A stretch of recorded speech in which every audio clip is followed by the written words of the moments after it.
விருச்சிக ராசிக்காரர்கள் தன்னுடைய பிரச்சனையை தனக்குள்ளேயே அடக்கிக்கிட்டு யாருக்கும் சொல்லாம ஒரு விஷயத்த ரொம்ப பெருசாகும்போது தான் ஏன் சொல்லலை அப்படிங்கிற மாதிரி கேட்பாங்க.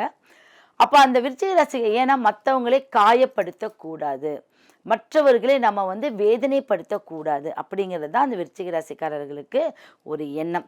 அப்போ அவங்க இந்த ஏப்ரல் மாதத்தில் வரக்கூடிய பங்குனி என்ன பண்ணோம் அப்படின்னா, இதுவரைக்கும் நான் எந்த செயலும் செய்யலை, நான் ஒரு விஷயத்த நான் எதிர்நோக்கி போனேன் ஆனால் அது எனக்கு கிடைக்கல, இப்படிலாம் இருக்கிறதெல்லாம் இந்த சித்திரை அப்படிங்கிற துவக்கத்துலேயும் நல்லா இருக்கும்.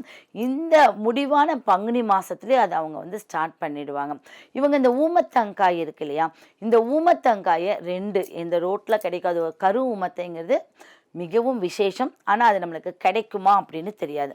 அப்போ இந்த ஊமத்தங்காயை அவங்க வீட்டு வாசப்படிலையோ இல்லை தொழில் செய்கிற இடத்துலையோ ஒரு சிகப்பு துணியால் கட்டி ₹1 காயின் அதில் போட்டு கட்டி அவங்களோட வாசலுக்கு உள்வாசலே வைக்க சொல்லிங்க. அப்போ இந்த ஊமத்தங்காய் அப்படிங்கிறது முள்ளுக்காய் அப்படிங்கிற மாதிரியும் மக்கள் சொல்லுவாங்க.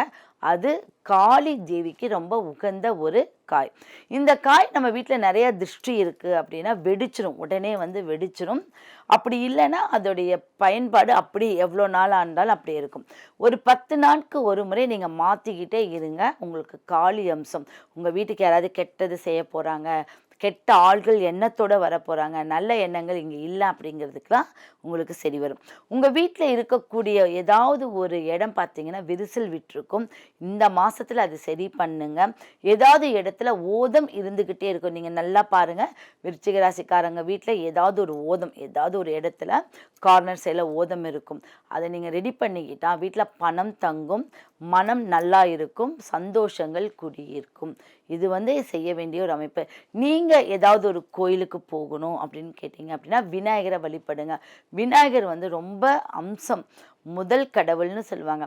விநாயகரை வழிபடும் போது விநாயகருடைய வழிபாட்டில் படியாக நீங்கள் நல்ல ஞானத்தை பெறலாம், நல்ல தாயை நீங்கள் உங்களுக்கு கிடைக்கும், நல்ல தகப்பன் ஸ்தானம் உங்களுக்கு நல்ல ஒரு ஒற்றுமையோட நான் இருக்கேன் கவலைப்படாத அப்படிங்கிற மாதிரிலாம் உங்களுக்கு ஒரு சப்போர்ட் கிடைக்கும். கண்டிப்பாக நீங்கள் விநாயகரை வழிபடணும். அப்போ விநாயகர் வழிபாட்டுக்கு என்ன தேவை? அருகம்புல்லும் இல்லை அப்படின்னா அருகம்புல் தான் மெயினான விஷயம். அருகம்புல் நீங்கள் அருகம்புல்ல நீங்கள் உங்கள் கையால் கோர்த்து நீங்கள் மாலை போடுங்க, அதுவே உங்களுக்கு நல்ல விஷயமா இருக்கும். அதுக்கப்புறம் தான் நம்ம எருக்கம்பூ இதெல்லாமே நம்ம பண்ணுறோம். ஓகேவா? அருகம்புல் தான் முதன்மையான ஒரு இடமா இருக்குது.